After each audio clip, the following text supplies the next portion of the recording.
IELTS pro tips. मैंने score किया 7.5 से 8 बैंड्स अपने हर एक पार्ट ऑफ आईएल्स में, और इस वीडियो में मैं बताऊंगी कि आप कैसे स्कोर कर सकते हैं 7+ बैंड्स गारंटीड, अगर आप ये छोटी छोटी बातें ध्यान रखें।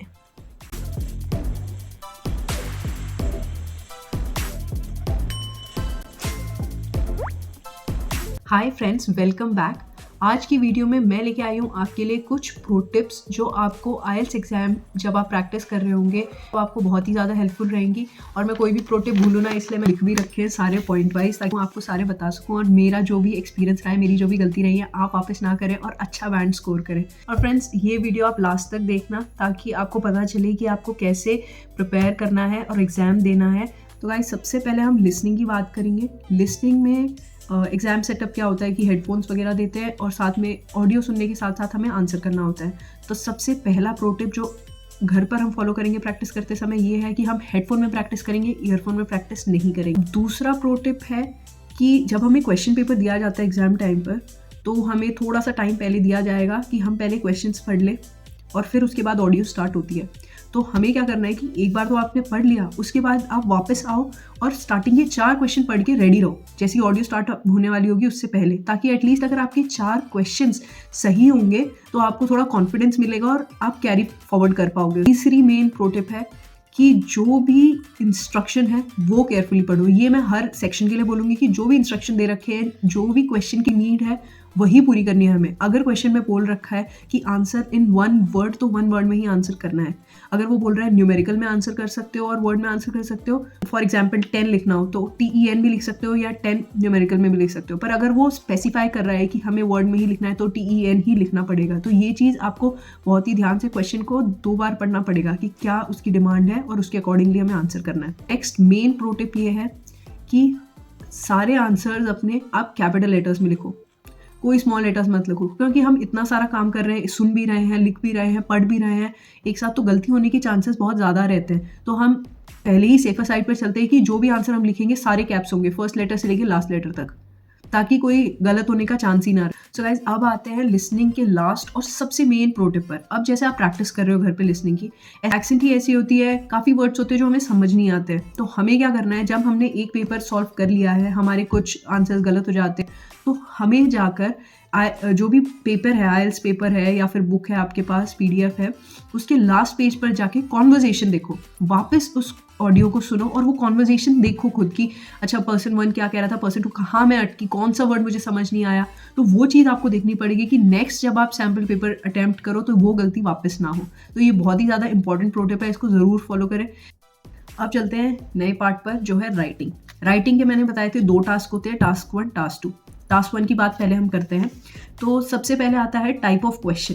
टाइप ऑफ क्वेश्चन कैसे आ सकते हैं, इसमें ग्राफ आ सकते हैं, पाई चार्ट आ सकता है, कोई भी एरिया आ सकता है, और मैन्युफैक्चर, जैसे कोई सीमेंट मैन्युफैक्चर हो रहा है, कॉटन मैन्युफैक्चर हो रहा है, ये टाइप के क्वेश्चन हो सकते हैं। अब फॉर्मेट की बात करते हैं तो इसमें 4 पैरा में हम लिखेंगे। कभी भी एक पूरे पैरा में टास्क 1 टास्क 2 नहीं लिखना है, अपने पैरास को ब्रेक करके लिखना है। तो टास्क 1 में कैसा फॉर्मेट में लिखेंगे हम कि 2-3 लाइन का इंट्रोडक्शन लिखेंगे, 2 पैराग्राफ लिखेंगे हम, एक पैराग्राफ लास्ट में होगा जो कि होगा कंक्लूजन हमारा। तो ये 4 पैरा में हमें कंप्लीट करना है।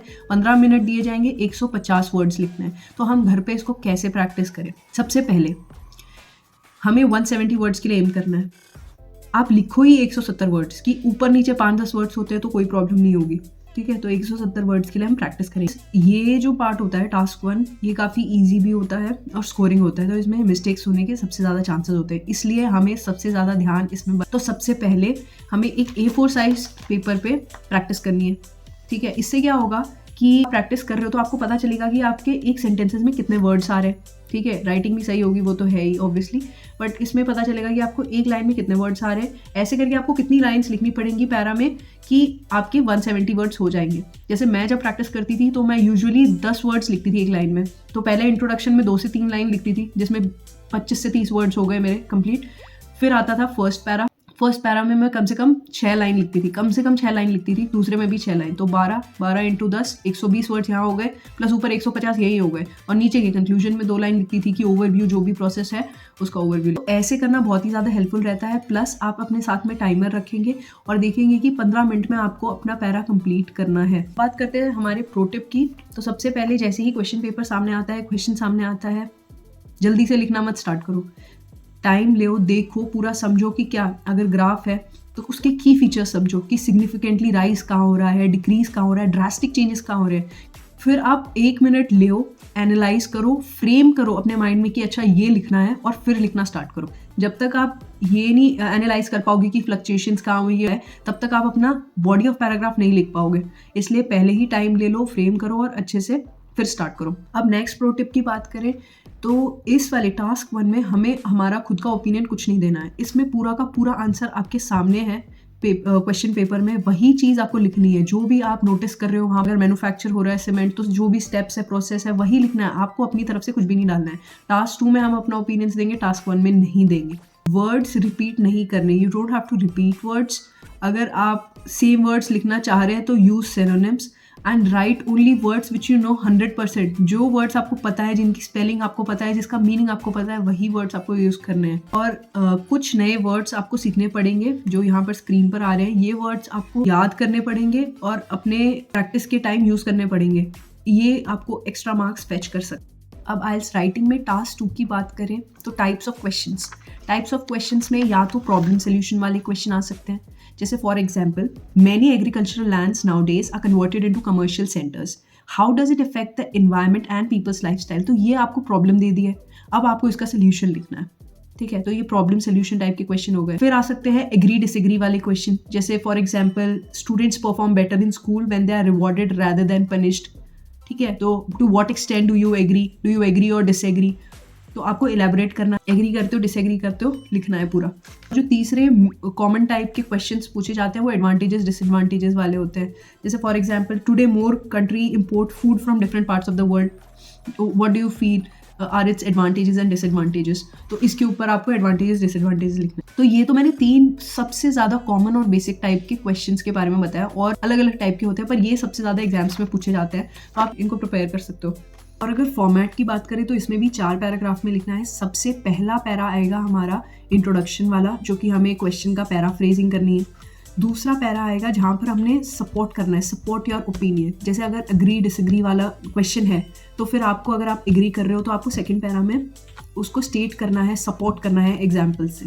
ठीक है, थर्ड पैरा में अपना ऑपोजिशन वाला पार्ट स्टेट करना है आपको, डिसएग्री वाला भी आपको लिखना है वहाँ पर। और लास्ट पैरा जो कि सबसे इंपॉर्टेंट होगा वो आपका कंक्लूजन होगा, अपने ओपिनियन का समराइजेशन होगा, तो वो बहुत ज़्यादा ज़रूरी है, वो लिखना है। चौथा, राइटिंग टास्क 2 में 250 वर्ड्स लिखने होते हैं 40 मिनट्स में, तो हमें एम करना है 270 से 280 वर्ड्स अपनी प्रैक्टिस में ही। देखो, अगर ज़्यादा हो गया तो बेशक एक्स्ट्रा बैंड्स ना मिले, पर कम हो गया तो बैंड्स आपके कम ज़रूर हो सकते हैं। इसलिए हम जब एम करेंगे तो टास्क 1 के लिए हम करेंगे 170 वर्ड्स का, टास्क 2 के हम करेंगे 270 से 280 वर्ड्स का, ताकि अपने वर्ड्स की वजह से मार्क्स ना खोए। अच्छा, तो अब प्रो टिप्स की बात करें तो सबसे पहले मैं ये बताऊंगी कि कीप योर इंट्रोडक्शन शॉर्ट। अपने इंट्रोडक्शन को शॉर्ट रखो ताकि आपको टाइम बचे अपना बॉडी लिखने के लिए, क्योंकि बॉडी में ही मेन है जहाँ पर आप अपना ओपिनियन स्टेट करोगे, एग्जाम्पल्स दोगे, इंस्टेंसेस दोगे। ओपिनियंस बहुत ही क्लियरली और स्ट्रांगली स्टेट करना है। और नेक्स्ट प्रो टिप वो ये है कि अगर आप मान लो एडवांटेजेस डिसएडवांटेजेस वाला क्वेश्चन है, तो एडवांटेजेस के लिए एक अलग पैरा, डिसएडवांटेजेस के लिए एक अलग पैरा। जो भी एक नया टॉपिक स्टार्ट करते हो उसके लिए एक नया पैरा। ये नहीं है कि 2-3 टॉपिक को एक ही पैरा में डाल दिया, वो नहीं करना है। ये टिप बहुत ही ज़्यादा इंपॉर्टेंट है कि एक टॉपिक के लिए एक पैरा यूज़ करें। टास्क 2 में सबसे मेजर चीज़ होती है conclusion, summarisation of your opinions. तो ये चीज़ कंक्लूजन लिखना कभी मत भूलना अपना। सारी प्रो टिप्स राइटिंग की। अब बात करते हैं रीडिंग में। सबसे पहले हर सेक्शन में मैं यही बोलूँगी कि आप अपने इंस्ट्रक्शंस केयरफुली पढ़ें, जो भी क्वेश्चन की नीड है उसके अकॉर्डिंगली। 1 वर्ड बोला है, 2 वर्ड बोला है, न्यूमेरिकल बोला है, वर्ड बोला है, क्या बोल, ध्यान से पढ़ना पड़ेगा। रीडिंग सेक्शन को अप्रोच कैसे करना है? सबसे इजी और सबसे अच्छा तरीका अप्रोच करने का ये है कि पहले आप जाके क्वेश्चन पढ़ें और फिर पैराग्राफ पढ़ें, क्योंकि एटलीस्ट जब आप क्वेश्चन पढ़ेंगे तब आपको पता चलेगा कि पैरा में ढूंढना क्या है। है ना, नहीं तो आप नॉर्मली रीडिंग करते रह जाएंगे, टाइम भी वेस्ट होगा और आपको पता भी नहीं चलेगा। तो सबसे पहले अपने क्वेश्चंस पढ़े और उसके अकॉर्डिंगली पैरा पढ़े। गाइस, नेक्स्ट प्रो टिप में बात करें तो सबसे ज़्यादा इंपॉर्टेंट है टाइम मैनेजमेंट रीडिंग में, क्योंकि बहुत ज़्यादा लॉन्ग पैसेजेस आते हैं, आप आधे पढ़ पाओगे, कुछ आंसर होंगे, कुछ नहीं होंगे, आंसर भी डायरेक्टली उसमें आंसर शीट में लिखने कोई एक्स्ट्रा टाइम नहीं मिलता। तो टाइम मैनेजमेंट बहुत ज़रूरी है, इसलिए जब आप प्रैक्टिस करें तो अपने साथ टाइमर लेके बैठे और देखिए कि पहला पैरा जो कि ईजी होता है सबसे ज़्यादा, उसको 15 मिनट में कंप्लीट करें, दूसरा पैरा 20 मिनट टाइम दे और तीसरे पैरा को 25 मिनट। तो इतने टाइम के अंदर आपको अपना पैरा कंप्लीट करना है। ये चीज़ आपको प्रैक्टिस करनी पड़ेगी और प्रैक्टिस से ही आएगी। डिफिकल्ट है पर इवेंचुअली आ जाएगी, और ऐसे प्रैक्टिस करेंगे तभी आप अपनी रीडिंग में 8 लेके आ पाएंगे। अगर टाइम की मैंने बात की है तो ये भी सबसे ज़्यादा इंपॉर्टेंट है कि अगर आपको कोई आंसर नहीं मिल रहा है, कोई क्वेश्चन का आंसर नहीं मिल रहा है, तो आपने थोड़ा सा देखा, ट्राई किया, आपको नहीं मिला, मूव ऑन। उसी क्वेश्चन पे, उसी आंसर पे मत रहें, क्योंकि टाइम वेस्ट होगा। वैसे ही हमें 3 पैसेजेस कंप्लीट करने हैं लंबे लंबे, और अगर हम एक ही क्वेश्चन पर इतना टाइम इन्वेस्ट कर देंगे और बाद में आंसर भी ना मिले तो फिर कोई फ़ायदा नहीं रहेगा। इसलिए हमें, जैसे ही आपने एक बार ट्राई किया, आपको नहीं आ रहा, आप नेक्स्ट क्वेश्चन पर मूव ऑन हो, और फिर जब आप तीनों पैसेजेस कंप्लीट कर ले, if you have time, come back to the question, attempt it again. क्योंकि एक्स्ट्रा टाइम भी नहीं दिया जाएगा आंसर्स को कॉपी करने के लिए, इसलिए जैसे ही आप एक सेट ऑफ क्वेश्चंस अपने कंप्लीट करते हैं, आंसर्स आप आंसर शीट में लिखें। एंड मोस्ट इंपॉर्टेंट, मैंने लिसनिंग में भी बताया था, कैपिटल लेटर्स यूज़ करें, सारे लेटर्स कैपिटल में ही लिखें, क्योंकि आपको उस टाइम ध्यान रहेगा नहीं रहेगा कि कौन सा कैप्स में लिखना है, कौन सा स्मॉल में लिखना है, कंफ्यूजन होगी, गलत होगा। इससे अच्छा है सारे ही कैपिटल लेटर्स में लिखें। अब बात करें सबसे मुश्किल वाले क्वेश्चन टाइप की जो रीडिंग में आते हैं, वो है ट्रू, फॉल्स और नॉट गिवन। यहाँ पर काफ़ी टाइम मिस्टेक होती है कि बहुत अच्छे से प्रैक्टिस करनी है, हमें मीनिंग पर फोकस करना है, वर्ड्स पर नहीं। वर्ड्स ट्विस्ट करके दे रखे हैं उनने, कुछ भी ऐसे चेंज करके थोड़ा सा आपको देंगे जिसकी वजह से आपका आंसर गलत हो सकता है। तो इसकी प्रैक्टिस सबसे ज़्यादा। नेक्स्ट प्रो टिप ये है कि जो भी फिल इन द ब्लैंक्स और MCQs आते हैं रीडिंग सेक्शन में, वो ना ऑर्डर वाइज होते हैं। जैसे फर्स्ट पैरा में मिल जाएगा, सेकंड का fill in the blank second para में मिल जाएगा, ऐसे करके। तो ये थोड़ा आपको इजी रहता है। काफ़ी बार ऐसा होता है कि हम जब क्वेश्चन देखते हैं तो उसमें एक वर्ड होता है जो 2 पैरा में होता है। अब दोनों पैरा इतने बड़े बड़े हैं, हमसे पढ़ा जाएगा नहीं दोनों पैरा, तो हम क्या करेंगे कि वापस जाके क्वेश्चन पढ़ेंगे, देखेंगे कि वो मीन क्या कर रहा है उसे, और फिर आके जब हम पैरा पढ़ेंगे हमें इजीली पता चल जाएगा कि अच्छा कौन से पैरा में बात। तो गाइज, अब आ जाते हैं हम IELTS के लास्ट पार्ट पे, जो कि है हमारा स्पीकिंग। इसमें मैं सबसे पहला इंपॉर्टेंट प्रो टिप ये देना चाहूँगी कि कॉन्फिडेंस 3 चीज़ में दिखेगा आपके। How well do you present yourself to the examiner, how are you walking into the hall, and तीसरा, what is your posture while interacting with the examiner.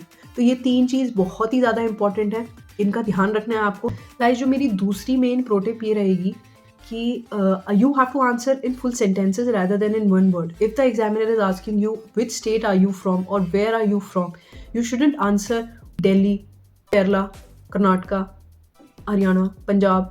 No, you have to answer in full कि I am from so and so state, capital ये है वो है। 1-2 line ऊपर नीचे आपको add करनी पड़ेंगी, पर ये लाइन ऐड करते करते आप टॉपिक से मत डिविएट हो जाना। हमेशा जो भी आपके आंसर्स होने चाहिए वो डायरेक्ट होने चाहिए, रेलेवेंट होने चाहिए और टॉपिक के अंदर होना चाहिए। अगर एग्जामिनर पूछेगा कि what did you have for breakfast, तो आपको ये नहीं बोलना है breakfast is the main important meal of the day and everyone should have breakfast. ये सब नहीं बोलना है आपको। What did you have breakfast में मैंने I had idli and sambar, या फिर I had paratha, they are very famous at my place, this that. तो वो उसको उस पर ऐड करना है, ना कि आपको ब्रेकफास्ट के बारे में बता देना है। तो आपको टॉपिक पर रहना है, डायरेक्ट आंसर करने। अब कभी कभार क्या होता है कि जब एग्जामिनर कुछ क्वेश्चन पूछता है, नहीं सुनाई देता, तो हम क्या करेंगे, व्हाट, सॉरी, नहीं, ये नहीं करना है। बहुत ही ज़्यादा पोलाइट और जेंटल वे में आपको एग्जामिनर को पूछना है, क्योंकि ये भी एक तरीका ही दिखा रहा है कि आप इंग्लिश कैसे यूज़ कर रहे हैं अपनी लैंग्वेज में। आपको ये बोलना है कि excuse me, can you repeat the question, I didn't get the question. मतलब बहुत पोलाइटली आपको पूछना पड़ेगा, जैसे नॉर्मली हम बोलते हैं वैसे नहीं। आंसर्स काफ़ी क्लियर होने चाहिए और स्टेडी पेस पर होनी चाहिए। ये नहीं कि आप ख़त्म करने के चक्कर में जल्दी बोल दो, नहीं। तो अगर समझ नहीं आ रहा कि कितने पेस पर बोलना है तो थोड़ा सा स्लो ही बोलते रहो। कि जो मैं लास्ट प्रो टिप ये यही रहेगी कि don't memorise your answer and go. रटते हुए आंसर्स मत लेके जाओ कि आपने अभी देख लिया कि अच्छा ये पिछले वाले सितंबर में या पिछले वाले महीने में ये वाले टॉपिक्स पे क्वेश्चन पूछा था, इनका मैं रट लेता हूँ। या अपना इंट्रोडक्शन ही रटने लग जाते हैं कुछ लोग कि my name is so and so, I am from this, I am ये। अब बाई चांस उसने कुछ और पूछ लिया तो आपको रटना नहीं है, आपको बहुत ही नॉर्मल वे में जो वो क्वेश्चन पूछ रहे हैं उसका आंसर करना है। नॉलेज होनी चाहिए। गाइज, आज की वीडियो में मैंने आपको सारे प्रो टिप को दे दिए हैं। ये बहुत ही ज़्यादा आपको हेल्पफुल रहेंगे। आप अपने आइल्स प्रिपरेशन और एग्ज़ाम के टाइम इनको यूज़ करना और बताना कि आपको कुछ बेनिफिट हुआ कि नहीं, और आपको वीडियो कैसा लगा ज़रूर कमेंट सेक्शन में बताएं।